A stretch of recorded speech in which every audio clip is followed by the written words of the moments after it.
Welcome to another Blueprint IoT video, and today we will talk about the function generator. So the purpose of a function generator is to generate different signals.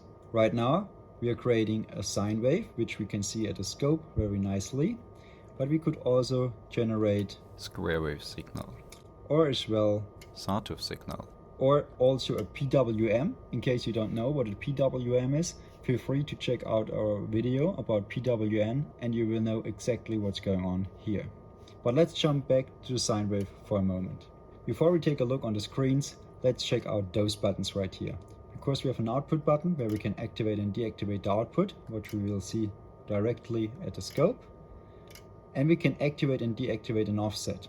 So as soon as we press this button, the signal will be lifted by 2 volts, what we just predefined in our settings. So before we dig deeper, let's turn off the lights to see the screens a bit better. So the function generator is mainly used for testing or inputting or triggering certain signals in a specific circuit. So it's super important to manipulate those signals that are created. So of course with the sine wave it's quite easy. We can set the offset, what we selected right now, but we can also change the amplitude. Let's give it a try. Increasing the amplitude and decreasing the amplitude. Just take a look on the scope. While this screen is super small, I think you can see it much better at the scope. So beside the amplitude, which will be back to 5 volts now, we can of course change the offset itself, which is not activated right now, so I activate it again. So let's bring it down, 1 volt, 0 volt, also minus is possible, -2, -3, -4, closely, so we're already losing our signal. And of course we can at any time deactivate the offset again. And of course the frequency can be manipulated. At the moment we have 100 Hertz.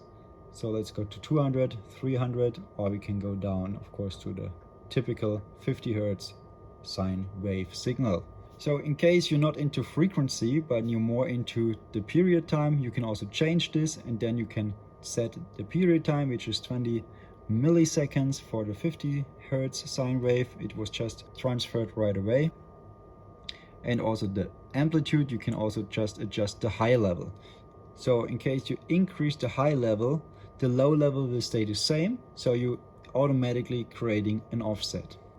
So it's either working with amplitude and offset or working with high and low level, so you can really manipulate your signal in the way you like it the most. But let's go back to amplitude and to frequency. Set the offset to 0 again. And go for the next signal. So we can see it barely fits on the scope. Of course we could manipulate the scope. In case you want to do this, check out our video about the basics of a scope.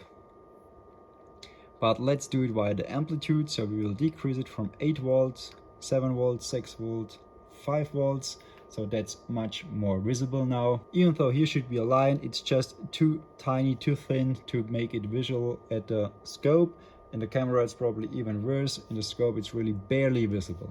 So also here we can use it as a PWM. Of course we could choose an offset, which is quite nonsense for PWM. And we can use the high width in milliseconds, and also we could change this menu to the low width, and we can set the duty cycle. So we could change the duty cycle from 50% to 60%, and we can see it here in the scope that we are getting closer and closer. 80% is the max right here. But of course we can also go down to 20%, so that's all the way we can travel. Make sure to stay tuned for another video where we do some experiments with the function generator, the scope, and a PWM, and an LED light and a normal light to see what kind of effect you have with a PWM. Of course you can also choose a certain frequency, and you can choose megahertz, kilohertz, hertz or millihertz. So all the options are there. You have even more advanced options with sweep and much more is going on here. You could also set an input trigger and an output trigger. So that's all possible, but I think for the basics that's more than enough. Just remember, function generator is super useful to get a sine wave or a PWM or any other signal. You can manipulate it in the way you want with the amplitude, the high level, the low level, whatever you want, and you can quickly use it to check if your scope is working in the right way, or for an experiment, or for PWM experiment, or for a lot of other stuff that's going on. So super useful machine, probably more for the lab, not for the real world application, but for the lab I would never like to work without one. So thanks for watching. Make sure to be subscribed for more content like this and the experiments with PWM and the function generator, and see you next time.